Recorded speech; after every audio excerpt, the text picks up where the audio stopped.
3 years ago, this would have been unimaginable. Recruits from the heart of Pakistan's nationalist Baluchistan insurgency training to fight for the army, not against it. It's an image the army wants in Baluchistan. Baluch troops in Pakistan's national army.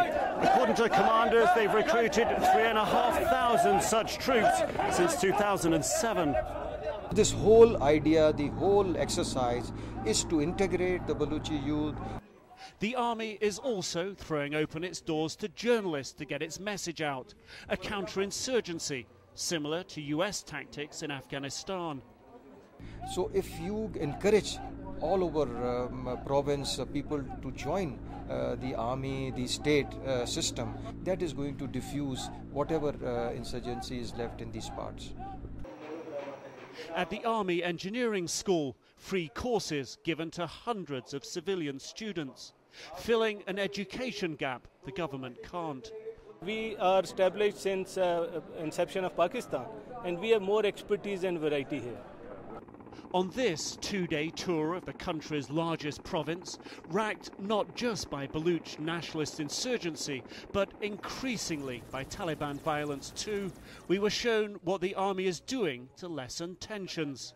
In this area, hard hit by an earthquake 2 years ago, the army rushed in to help, then stayed, boosting their popularity with a rebuilding program in the absence of government reconstruction. This is a school the army says it's proud to have built. Soldiers gave up a day's pay. It came to more than $1 million. The army says they've built 25 schools like this, 12 mosques and 4 health clinics. The army is opening mines too, closed for 23 years by warring tribes because profits went to the central government. Alienation led to calls for independence.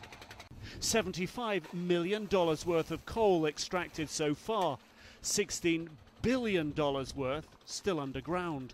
It is being spent overwhelmingly, over 80 to 90%, on the area itself, for the people, for the children, for their future generation. But it may not be enough. This tribal leader claims he's been attacked 18 times for supporting the army. He blames other tribal chiefs. If you want schools, you get shot, he says. They say we don't need health centres and roads.